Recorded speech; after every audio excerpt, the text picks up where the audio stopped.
we would go out every night and prosecute targets with like 99.9% success rate of not having casualties on target. So the question would be, well, how can we do that? Most people think being in special operations is a dangerous job. It's actually not. So being a cook in 101st Airborne Division, and you're told to get on a 50 cal and go down a main supply route because we don't have anybody else, that's a dangerous job. But when you plan for things to go wrong and contingencies, when you're fit, because that's part of your culture, when you fight, that's part of your culture, when you look at the equipment and you pay attention to all these things that matter, it's a lifestyle. So if people want to be better prepared, I came to the understanding that they have to live the lifestyle. This shit can't be a hobby. We were talking about like new guys getting guns before. If a new guy gets a gun and they think that gun is going to solve their problems, if they go out and get a go bag with all the cool shit because they buy it off the shelf at REI and throw it in the trunk of their car, but they haven't integrated it into their lives, trained it, used it in education, taught it to their kids, then it's a tool that's not likely going to be utilized. So we needed to redefine that culture. We needed to create it from fucking scratch is what we did. And does that culture include like an exercise program? Does it include like a mindset program? Yeah, it's all of that. So we do online training. We do in-person training. We offer products. We do it all.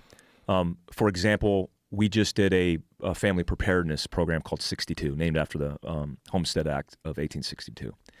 It's a long-form online course, 12 weeks long, where we teach people in the academics how to jar, how to defend yourself, how to treat a wound, how to maintain situation awareness, all that shit, which is very comprehensive. We even teach people how to homeschool their kids. I mean, homeschooling your kids up until recently wasn't a thing. It's increased, I think, 10% since 2016. It increased a lot during the pandemic. It increased a lot during the pandemic. That 10% is like $56 billion of savings to the American taxpayer. And a lot of people are insourcing this, but these tools that we teach breed self-reliance, where you don't have to depend on systems and institutions. You could depend on yourself. So it's all that. What program do you use? Like when you're saying you teach how to homeschool your kids, like what are you using as a curriculum, and like how are you devising that? So we have an app coming out in June. I have a book called Prepared that launches, and we're hoping to have the app finished by June 6th, which is D-Day when the book drops. When that drops, what we hope to have on the app is the core curriculum of academics required for in-home education. It won't translate across all the states because some states are stricter on homeschooling than others. In Utah, you could teach your own curriculum as you want. Where Amber lives in Louisiana, the same thing applies. So math, science, arithmetic, all the basic skill sets are going to be taught on the app, and then including ideas around self-reliance, like how to make a fire, how to build a shelter, what happens if you're wounded or you get in an accident. All those things we want to teach, similar to what Tim Kennedy is doing at his school, but doing it for the online homeschool mom. That's also preparedness education as well. So how did it come up that this was being labeled by the government as potential terrorists? Oh, Lord. Oh, man. Because when I read that, I was like, this has got to be a mistake. Like, this has got to be just a misinterpretation of what you guys are doing. Yeah. So I will say this. When I thought I was being suppressed, and then people were like, yeah, but, it's just your analytics suck or whatever. I was like, yeah, it's probably that. I was being optimistic about that. Well, when Kyle Seraphin, have you heard that name? He's the FBI agent who leaked the documents of militant violent extremists, MVEs, that were determined by the FBI of being people and groups of interest. I knew it was a reality. This just recently happened. This is probably 6 months ago. This just got leaked. So let's back up like a couple of years. When I started a group called American Contingency, the idea for that group was coming from the issues in Chaz. Remember Chaz? Like that little shit community. They basically blocked off a city block in Seattle. Yeah. A rapper did that. And the police told the community, the police chief told the police through an email, we will not respond to calls in and around the area of Chaz unless it's a mass casualty event.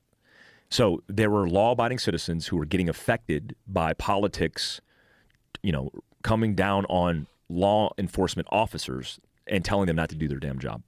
So when this kind of evolved, I said, I'm going to start a group called American Contingency where people can depend on each other. They could help each other out. So that kind of manifested itself into a group, a forum, and the FBI analyst that was doing open source searches on intelligence discovered the group and determined that we were extremist and labeled us so. When he did that, he contacted Facebook. The FBI contacted all these social media platforms. My company account got shut down from Shopify. Shopify said, you have 48 hours to get your information and you're gone. So a multi-million-dollar business, gone. No way to get it back, no way to contest it or fight it because I don't have millions of dollars and a lawyer to fight it. 48 hours to offboard it, and it was gone. The FBI also told Facebook banned us on all the traffic.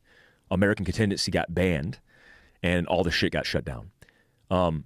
Suppressed for years and thinking like, what the hell is going on? I had an insider in Facebook who just got laid off during the Meta layoff.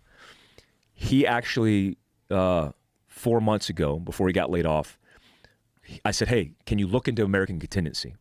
A community-based group, a freaking group of good Americans helping each other in a time of crisis, natural man-made disasters. I said, can you see if we can get our account back now that this thing's leaked and they've determined I'm not a domestic terrorist? They call me a white supremacist. There's actually an article on a leftist, wrote like a 20-page article on a leftist organization. It's like a .org. USA Today published it. And when the national media picked it up, it spread like wildfire and everything got deleted. When that happened, I said, hey, is there a way that we can maybe get our stuff back? Because they're saying we acknowledge it was a mistake. These guys and this guy, Mike Glover, is not a terrorist. He looked into it and got a response from the India team, from India, that was managing my account that said,